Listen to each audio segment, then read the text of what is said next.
မြေပဲထောပတ်ခိုးစားနေတဲ့ Sprite နက်ကလေးတစ်ကောင်ကိုကျွန်တော်ဖမ်းမိခဲ့ပါတယ်။သူ့ကိုပြောင်းပြန်လည်ကြည့်လိုက်တော့တကိုယ်လုံးညစ်ပတ်ပေးနေတာကိုတွေ့ရတယ်။ဒါနဲ့သူ့ကိုရေချိုးပေးဖို့စူးစမ်းပေမဲ့ရေဖိအားကအရန်ပြင်းနေလို့နက်ကလေးခမရေနစ်တော့မလို့ဖြစ်သွားခဲ့ပါတယ်။နောက်ဆုံးတော့နီးလက်မရှိတဲ့အစုံသူ့ရဲ့အဝတ်စားတွေကိုဖြောဆက်ထဲထည့်လျှော်ပြီး Toaster Toaster Oven ထဲမှာအချောက်ခံပေးလိုက်ရပါတယ်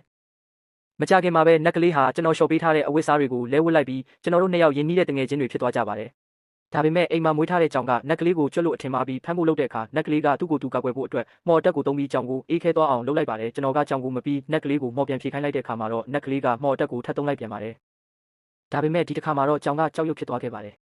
ကျွန်တော်ကသူ့ကိုနောက်တစ်ခေါက်ထပ်ကြိုးစားကြည့်ဖို့ပြောနေတော့မှပဲပင့်ကူတကောင်ရုတ်တရက်ထွက်လာပါတယ်နက်ကလေးကလမ်းဖြန့်သွားပြီးမော်နဲ့ပြစ်လိုက်တာပင့်ကူကချက်ချင်းကြောက်ရွံ့ဖြစ်သွားပါလေရောကျွန်တော်ကအဲ့ဒီပင့်ကူကြောက်ရွံ့ကိုကောက်ယူပြီးနက်ကလေးရှီမှာတင်ထားတာသူ့ရဲ့မော်ဆွမ်းအားကိုစမ်းသပ်ကြည့်ဖို့တိုက်တွန်းခဲ့ပါတယ်ဒါပေမဲ့စိတ်ပြတ်ဖို့ကောင်းတာကအဲ့ဒီပင့်ကူဟာတစ်စက္ကန့်အတွင်းမှာပဲဖုံဖုံဖြစ်ကြေးမွားသွားခဲ့ပါတယ်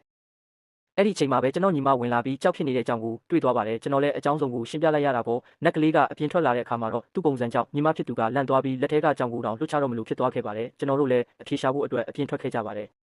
ဒါပေမဲ့လမ်းမှာအဖိုးအိုတယောက်ကနက်ကလေးကိုမြင်သွားပြီးကန်ကြည့်ဖို့လက်လန်းလိုက်ပါတယ်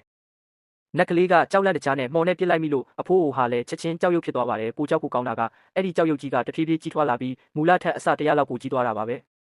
ကျွန်တော်တို့အားလုံးမှင်းတက်သွားကြပါတယ်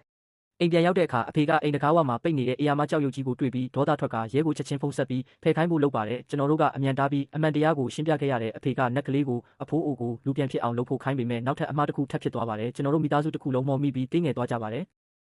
အဖေကဒေါသတွေချောင်းချောင်းထွက်ပြီးနက်ကလေးကိုအပြစ်ပေးဖို့လုပ်နေတော့မှပဲနက်ကလေးကဖီအားရီကြားကနေနောက်ထပ်မော်တစ်ခုကိုတုံးလိုက်ပြန်ပါတယ်ဒါပေမဲ့အဲ့ဒီမော်ကအိမ်ခေါင်မိုးပေါ်ကကြောက်ရွံ့ကြီးကိုတက်ဝင်နိုးထလာစေခဲ့ပါတယ်လူတိုင်းအံ့ဩတုန်လှုပ်ပြီးငြိမ့်သက်သွားကြတယ်အဲ့ဒီကြောက်ရွံ့ကြီးကကိုလက်ဆန့်ထုတ်ပြီးထိုင်ချလိုက်ကကျွန်တော်တို့ပြောပြတဲ့အဖြစ်အပျက်တွေကိုနားထောင်ပေးပါတယ်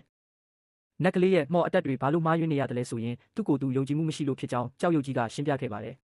အဲ့ဒီအချိန်မှာပဲအဖေကခြေချော်ပြီးအမြင့်ပေါ်ကနေပြုတ်ကျသွားပါတယ်ကျွန်တော်တို့ကအမြန်ဖမ်းဖို့ကြိုးစားပေမဲ့အဖေကအရန်လေးနေပြီးအောက်ကိုစက်တိုက်လျှော့ချနေကနောက်ဆုံးတော့ကျွန်တော်တို့ကပါအောက်ကိုဆွဲချသွားပါတယ်အဲ့ဒီလိုအသေးအတန်အခြေအနေမှာနက်ကလေးကဂါထာတစ်ခုကိုရွတ်ဆိုလိုက်ပါတယ်ကျွန်တော်တို့အားလုံးမူလအရွယ်စားကိုပြန်ရောက်သွားပြီးမြေပြင်ပေါ်ကိုဘေးကင်းကင်းနဲ့ဆင်းသက်နိုင်ခဲ့ပါတယ်ဒါပေမဲ့အန်ရီကမပြီးသေးပါဘူးကြောက်ဖြစ်နေတဲ့အဖိုးအိုကိုကယ်ဖို့ကျွန်တော်တို့အပြေးလွှားသွားခဲ့ကြရတယ်ကျွန်တော်ကရှေ့ကနေပြေးပြီးကြောက်ရွံ့ကိုလာချိတ်တော့မဲ့ဘူဒိုဇာမြေထိုးဆက်ကြီးကိုပိတ်ထားလိုက်ပါတယ်နက်ကလေးကကြောက်ရွံ့ပေါ်ကိုမော်တက်နဲ့ပတ်လိုက်တဲ့အခါမှာတော့ဒီတစ်ခါမှအောင်မြင်သွားခဲ့ပါတယ်အဖိုးအိုဟာလူပြန်ဖြစ်လာပြီးနက်ကလေးရဲ့မော်ဆွမ်းအားတွေကလည်းတည်ငြိမ်ပြီးရင်းကျက်လာခဲ့ပါတော့တယ်